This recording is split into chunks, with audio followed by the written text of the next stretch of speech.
Да, еще раз. Слышно меня? У нас будет короткий доклад, всего полчаса, это последний на сегодня. Не буду вас долго задерживать, я думаю, я минут 15 доложусь, потом у нас будут вопросы, я думаю, будет что обсудить.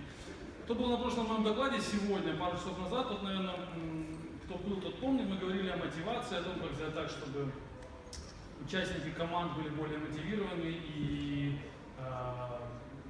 достигали результата эффективнее и лучше. Сегодня вопрос поставим немножко иначе на этом докладе. Вопрос будет о том, как сделать так, чтобы эти мотивированные, допустим, уже люди, которые уже с интересом работают в проекте, которым это нужно, сделать так, чтобы они были более управляемые, а главное, чтобы они не причиняли проблем проекту.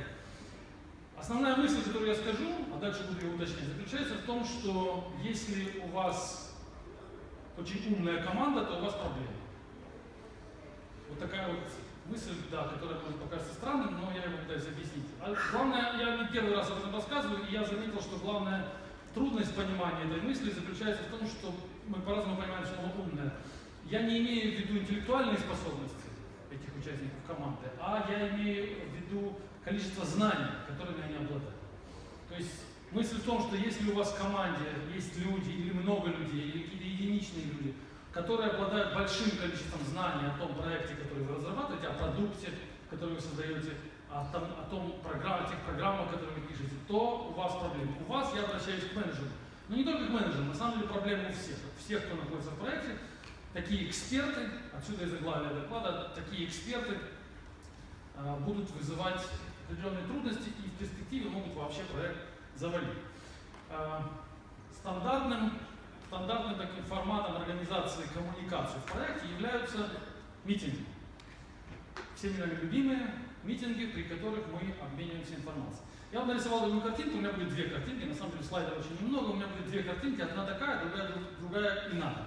На этой картинке видно, что программный продукт находится внизу, вот я его обозначил таким сундуком со знаниями. А наверху находятся люди, которые между собой коммуницируют и, собственно, этот программный продукт разрабатывают. Зачастую, наверное, так правильно, так должно быть, зачастую в центре этой коммуникационного облака, которое находится вверху, находится некий software architect, то есть архитектор, который понимает, как это должно быть создано, в общем-то, собирает эти знания вместе, и вокруг него люди, которые soft-девелоперы, мы называем их девелоперами, программерами, кодерами, кем угодно.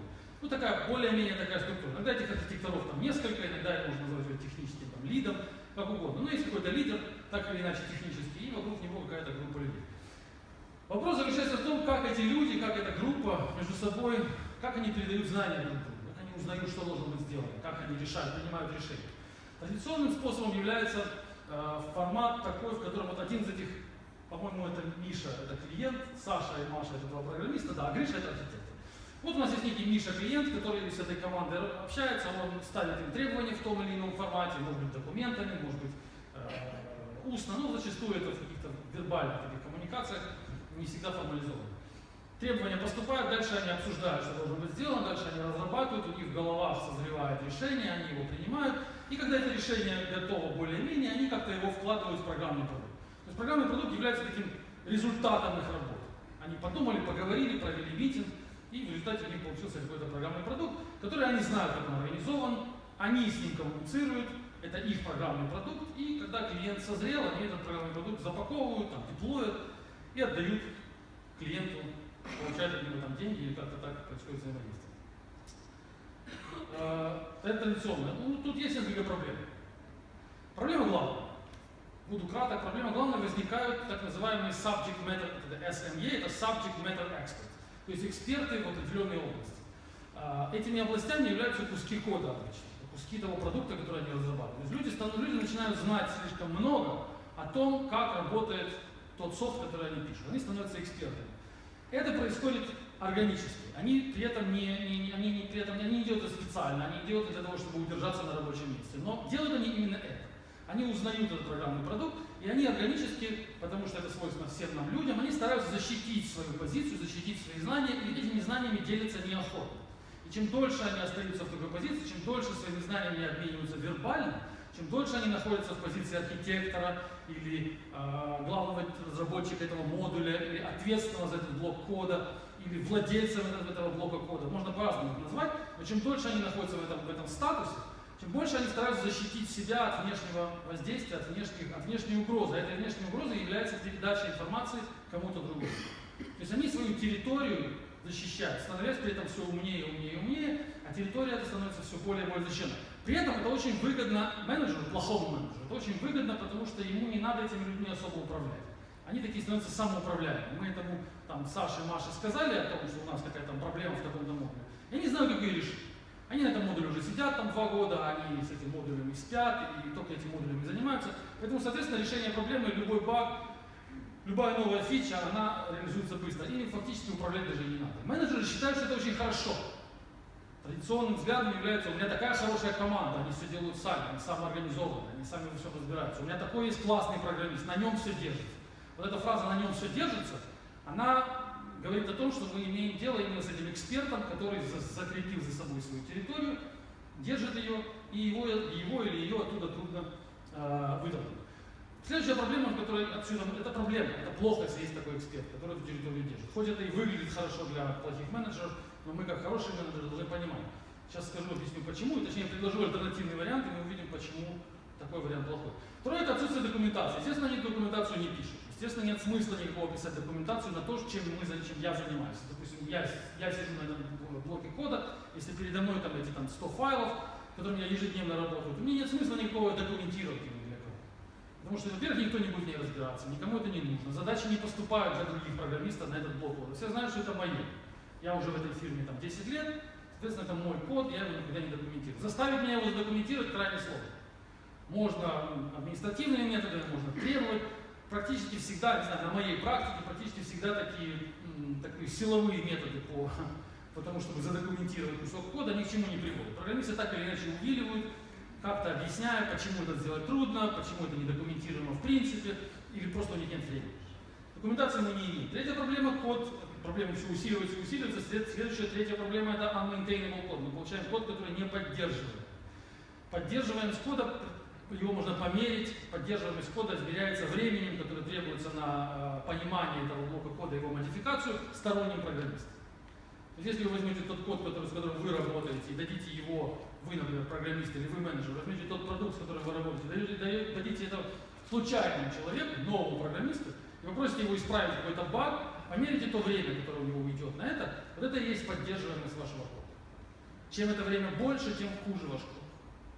То есть в идеале код должен быть, занимать это должно полчаса, час на исправление, в принципе, любого бага, который способен исправить. Если главный программист, который с ним работает, способен его исправить за 15 минут, то сторонний программист тоже должен быть его способен исправить, пускай за 30 минут. На практике это происходит совершенно не так. На практике, если за 15 минут я могу исправить баг в своем коде, то кто-то, кто этот код никогда не видел, будет разбираться с ним днями, а зачастую он просто скажет, его нужно переписать. Это не значит, что предыдущий программист был плохой. Это значит, что предыдущий менеджер был плохой. Предыдущий программист был просто предыдущий программист. Они все такие, я сам программист. Мы все одинаковые. Мы все хотим писать для себя, но не хотим писать для кого-то.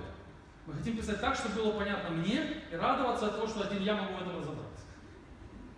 Это свойство человека, природа такая, человеческая природа. Так с такими программистами в основном мы сталкиваемся. И это не вина программиста, это в принципе такая ситуация. Поэтому это вина того менеджера предыдущего, который сделал так, который допустил, что в его проекте образовался такой эксперт. Образовалась такая территория, которая закреплена, оказалась за каким-то экспертом, который знает ей слишком много, который ею владеет. Это ошибка предыдущего менеджера. Когда вы слышите о том, что проект нужно переписать заново, потому что предыдущая команда написала плохо, знаете, ошибся предыдущий менеджер. А когда это частая ситуация, когда владелец продукта приходит, у него одна команда работала год, написала ему что-то, а потом он приходит к новой команде и говорит, они все негодяи, они меня бросили, они что-то написали, а новые ему говорят, нужно написать заново. Он говорит, да, действительно. Они объясняют ему почему, они покажут, как плохо сделано это. Он говорит, да, действительно. Проблема в нем. Он точно такой же продукт создаст, он точно так же управляет, как он этими пятью программистами управлял, он также будет управлять этими же 5. Вернее, другими 5. Он создаст ровно такой же месс. Он создаст ровно такой же продукт, который работает только в руках у этих 5 человек. То есть код unmaintainable получается, если у вас есть эксперты. И последнее, это, конечно, потеря денег и времени. То есть мы теряем время и деньги. Наша команда умнеет, люди становятся умнее не в смысле интеллектуального, не в смысле повышения уровня интеллекта, а становятся более и более ознакомленная с ситуацией. Они становятся более и более knowledgeable в этой области. При этом ситуация в проекте становится все хуже и хуже. Риск потери денег и риск потери времени увеличивается. Чем дольше, чем более умные участники проекта, чем больше они знают в том, что они делают, тем больше риск потерять все. Вот такая картина. К сожалению или к счастью, не знаю. Теперь альтернатива. Я считаю, что должно быть иначе. Я считаю, что картинка должна быть не такая. Программный продукт должен находиться не внизу, он должен быть не поддерживающим элементом работы группы людей. Он не должен быть их выходом из них. Он не должен быть чем-то, что находится в стороне. То есть не люди являются главным элементом программного проекта. Не в команде дело, не команда является тем, что мы создаем, а продукт. То есть в центр всего мы должны поставить продукт. Код. Программный код. Этот программный код мы окружаем людьми, всеми людьми, включая кастомера. Тот же самый Миша, который был раньше кастомером, он тоже становится где-то сбоку этого программного продукта и имеет возможность получить к нему такой же доступ или похожий доступ, как имеют все остальные. Мы отделяем людей, мы разносим людей, расставляем их так по кругу и сильно ограничиваем, это главный point, сильно ограничиваем между ними коммуникацию. То есть мы сознательно делаем так, что коммуникация между ними становится возможными только сквозь программный код. То есть если у них возникают вопросы друг к другу, то в предыдущем формате, в предыдущей диаграмме, они разговаривали между собой, потому что они, как одна команда, делят одни знания, и, в общем-то, знания для них являются их хлебом, их продуктом. В этом случае они между собой не коммуницируют один на один, они все вопросы и все проблемы решают через программный код. Что имеется в виду на практике? Имеется в виду, что если у человека возникла проблема, и он не понимает, как работает этот код, то он не идет к соседу за столом. Он не собирает митинги для того, чтобы узнать от того, кто делал этот код, как же он работает. А он в этом коде создает, например, тикет, баг пишет и требует улучшения документации, требует уточнения этого блока кода, требует его переписать, требует его сделать ему рефактор. То есть каждый раз претензии по отсутствию информации, претензии по непонимаемости того продукта, с которым мы имеем дело, они всегда высказываются не к людям, а к коду. Не у людей мы спрашиваем, а сабмитим баги в баг-трекинговую систему. Джиры, трейлы, гитхабы, битбакеты, что угодно, что вы используете. Это должно быть центральным местом в проекте. Это должно быть не чем-то сторонним, что стоит сбоку, и туда иногда мы там какие-то баги сабмитим, а потом, когда спросишь после года работы там у команды, я часто такое встречаю, там команда год работала над проектом, а потом спрашиваешь у них там, а где вот ваши баги регистрируются? Они говорят, да у нас всего там 70 багов было. Такие мы классные. Это значит, что вся информация о трудностях этого кода осталась у них в головах. И только 70 багов каким-то чудом попали в эту трекинговую систему по какой-то, видимо, случайности. И там остались, и там что-то осталось. Мы можем куда-то посмотреть и увидеть, как они между собой эти 70 проблем обсудили. Но 700 проблем, которые они получили за год, или 7000, они остались как-то решенными на митингах, как-то решенными за закрытыми дверьми, куда мы уже никуда не попадем.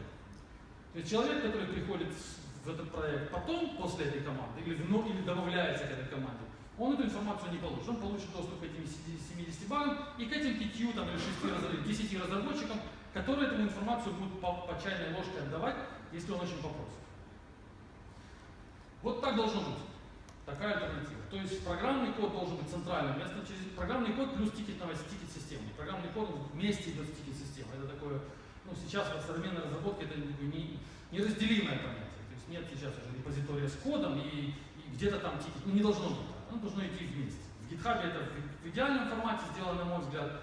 Ну, в других системах не так идеально. Но правильно это должно быть вместе. Тикет, проблема, которую описанная, вот чего-то у нас не работает, называется это баг, и тут же к ней там pull request, тут же к ней change, тут же к ней там git history, все это вместе соединяется, и мы все видим единым таким таймлайном. Мы видим, откуда начали, к чему пришли. Кто начинал, кто репортил, кто фиксил, почему, как смержили, где задеплоили, и чем все кончилось. Так должно быть. Что мы получаем? Получаем мы такие 4 преимущества. Во-первых, мы хорошо документируем информационный флоу. У нас информация ходит формализованно. Обмен информацией формализован, и его можно просмотреть через время. А это является самым важным источником знаний о продукте, который мы разрабатываем. Всегда сторонник человек присоединяется. Вот у меня, например, у нас есть продукты, которые мы делаем там несколько лет, и в них участвует по 20-25 программистов. И когда приходит новый человек, мы даем какой-то баг этому человеку пофиксить. И мы всегда, у нас такая модель менеджмента, мы всегда даем ограниченный бюджет, и он обычно полчаса или час. И новые программисты, приходя впервые в проект, они реально за полчаса или за час справляются с тем, чтобы пофиксить какой-то баг. То есть это говорит о супер высоко maintainable code. Ну, для нас это кажется достижением. Но времени... У нас время, в принципе, вышло на доклад. Уже. Можно продолжить, потому что дальше, кроме закрытых... Чуть я не рассчитал. Ну все, тогда я, в общем, заканчиваю. Вот такая у меня мысль. Да, у нас получается хорошо документированный флоу, у нас высоко документированный код, потому что мы заставляем его документировать, иначе просто невозможно.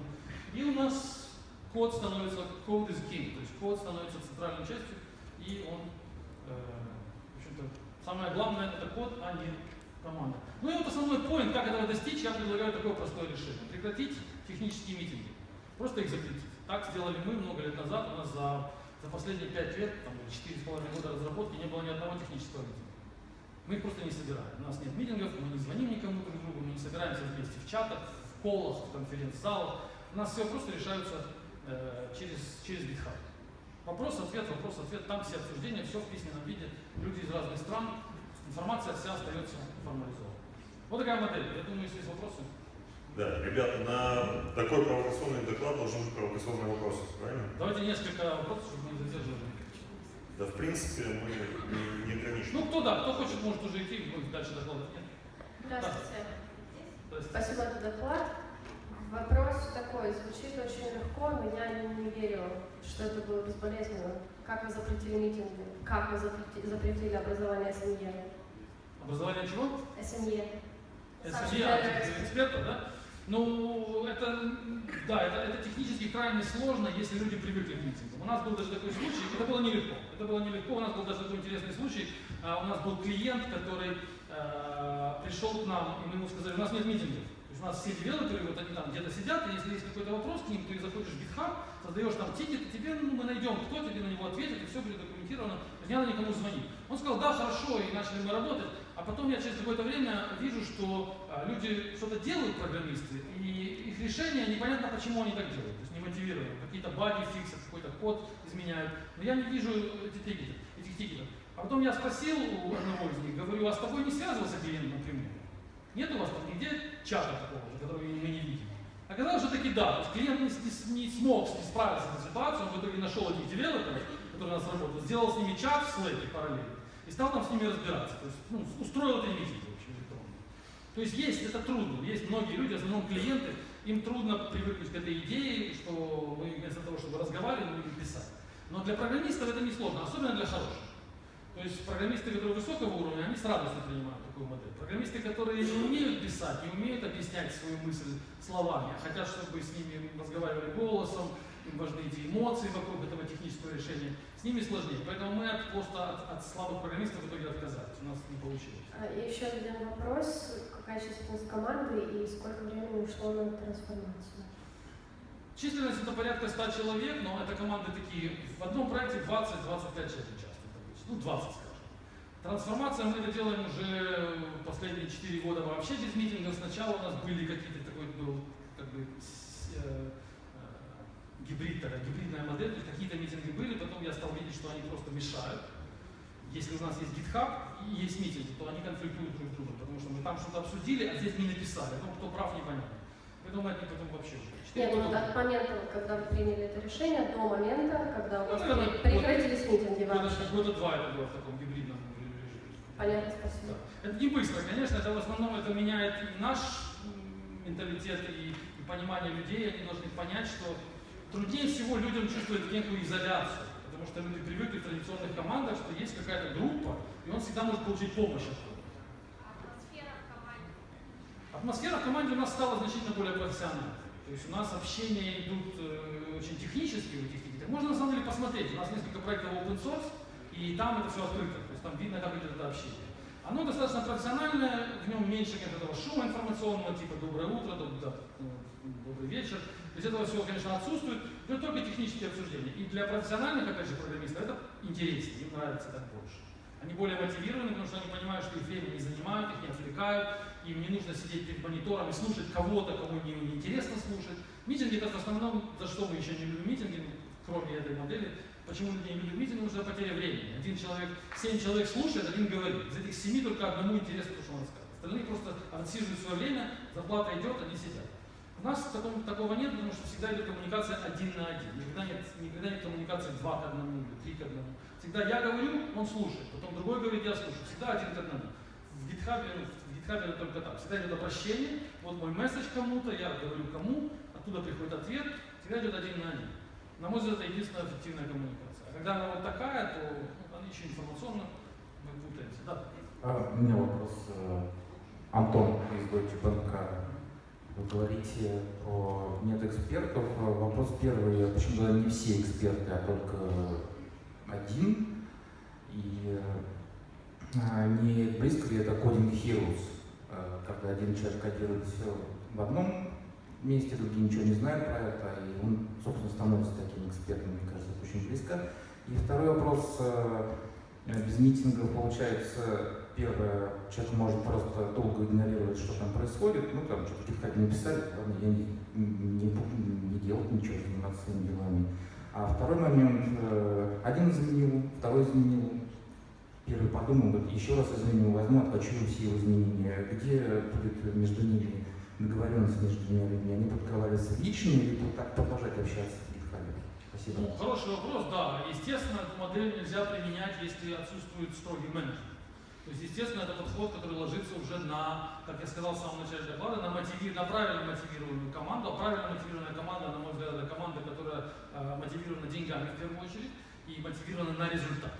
То есть, если каждый из участников команды знает, какой результат он хочет достичь, в каком долларовом эквиваленте он выражается и что нужно сделать, чтобы достичь результат, то у него не будет первой проблемы, которую вы сказали, что он не будет терять сообщения в GitHub, потому что ему нужно ответить, ему в первую очередь, потому что он хочет заработать деньги. В традиционных командах мы знаем все, мы просто платим в конце месяца, и поэтому никому ничего не нужно. То есть сделать так, что программисту, который получает в конце месяца деньги, стало вдруг нужно кому-то ответить на сообщение, это невозможно. Единственное, что можно взять за руку, привести в эту комнату, забрать у него мобильный телефон, чтобы он Facebook не смотрел, тогда ему станет немножко нужно. Но у нас такая мотивация, у нас не такая мотивация, у нас мотивация построена так, что человеку самому без нас нужно сделать так, чтобы задача закончилась. И поэтому он, естественно, будет мониторить этот GitHub и смотреть, что же там отвечает, потому что ему хочется завершить эту задачу и получить результат. Это на первый вопрос. А второй вопрос, как действительно сделать, чтобы не было хаоса, чтобы не было просто случайного кодирования. Для этого должна быть дисциплина этих pull request'ов, дисциплина внесения изменений. У нас всегда есть 2 ревью на каждый change. У нас есть ревью, код-ревью, знаете, что это такое. То есть, когда изменения приходят от одного программиста, второй какой-то программист из команды делает ревью, а потом архитектор это все одобряет, и оно все мержится в основную ветку. То есть 2 ревью, потом еще технический этап сборки. Поэтому сделать так, чтобы случайные изменения попали в обход архитектора невозможно, а архитектор все равно является техническим лидером. То есть он все равно решает, как будет выглядеть конечный продукт. Поэтому хоть вокруг все люди без митингов, но все равно код попадает архитектору, архитектор открывает этот тикет, в котором было обсуждение и кодирование, смотрит на него и принимает решение, да, он идет или нет, не идет. Ну, так. Да. Спасибо за доклад. Я тут вижу только 2 небольших для меня, наверное, минуса такой системы. Во-первых, не может ли такого случаться, что человек лучше останется в неведении, что там происходит, чем полицию, что он что-то не вкурил. И создавать официально на всеобщее обозрение свой вопрос, возможно, дебильный, он постесняется просто и останется в неведении, и никто об этом не знает.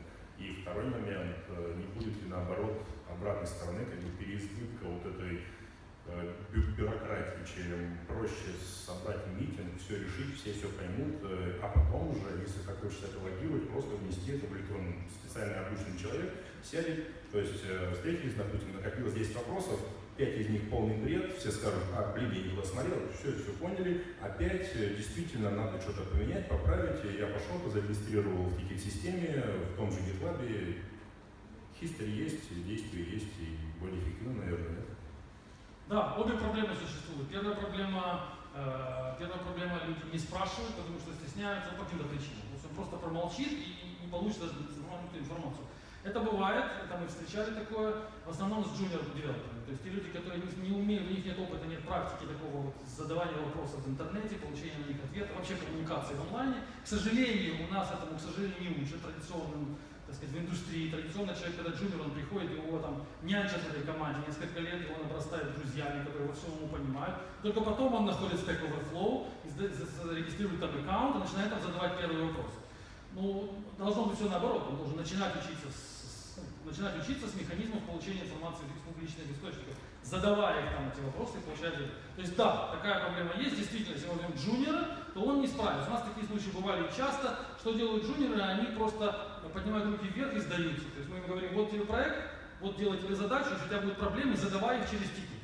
Он и задачу не делает, и тикет не создает. Он просто сдается, и через 3-4 дня у него спрашивают, там, ну как, а никак. Он и свою задачу не решает, и проблемы не ставит. У него не получается, но он не задает вопрос. То есть полностью согласен. И вторая проблема существует, опять же, с джуниором. Если человек не понимает дисциплины работы с тикетами, а это реально дисциплина, и многие из людей этого не понимают, они просто слышали о том, что есть там баг-репорты, но их этому не учат. Опять же, это не в курсе университетских программ по программированию нет дисциплины баг-трекинга, насколько я знаю. То есть они попадают в эту систему и начинают спамить этими тикетами. Они создают их некачественно, они создают их либо огромный текст вот такой постят, там, где, допустим, он создает один тикет, и в нем 6 вопросов. Вот он сделал тикет, и у него 6 вопросов, ответьте мне, пожалуйста. То есть он думает, что это какая-то вики-страница. Он думает, что это какой-то, он такой аналог телефонного разговора. Он переносит идею митинга, переносит на тикет-систему. Он не понимает, что тикет-система работает иначе. Нужно 8 вопросов задать 8 разными тикетами. Их нельзя группировать в один и делать один большой, потому что на него невозможно ответить, у него нет статуса закрыт-открыт. Ну, в общем, есть базовые принципы, и один из них это то, что одна проблема должна решаться в одном тикете. Джуниоры этого не понимают, создают, например, такую огромную простынь. Или с другой стороны, создают какие-то мелкие тикеты, в которых каждый вопрос там звучит как, типа, например, он пишет good morning, I don't understand. Восклицательный знак. И ждет, что ему помогут. То есть он не понимает, что ему нужно действительно потрудиться для того, чтобы ему кто-то что-то объяснил. Он ждет, что, опять же, как телефонный звонок, кто-то сейчас подключится на линию, и начнет его спрашивать, он думает, что это такая служба поддержки. Ему спрашивают, что ты не понимаешь, давай поговорим. И он начнет рассказывать, что он не понимает. Этого не происходит. К нему подключается человек и говорит ему там типа hello и молчит. Тот, кто джур, тот, кто сидит, тот, кто знает. Троллит его. Тот тоже не понимает, что делать, и как бы пугается этой ситуации. Начинает обращаться к менеджменту. Вот мне не решают проблему. Вы же обещали, что у вас через тикет все, а у меня там тролль какой-то подключился. Ну, то есть senior девелоперы, они подшучивают над этими джуниорами. Поэтому мы пришли к одному выводу, мы джуниоров просто исключили. То есть мы, когда берем людей к себе в команду, мы всегда спрашиваем об их опыте open source разработки. Если опыт open source разработки есть, то человек однозначно понимает, как работают тикеты. Он понимает, что ему там никто особо помогать не будет, если он не потрудится, никто особо не будет разбираться с его непониманием. Он понимает, что чтобы получить правильный ответ, нужно задать правильный вопрос. Ребят, все это был последний вопрос. Дальше можно будет обсудить в кулуарах. Я буду в коридоре, да, посидите. Да, давайте поблагодарим Егора.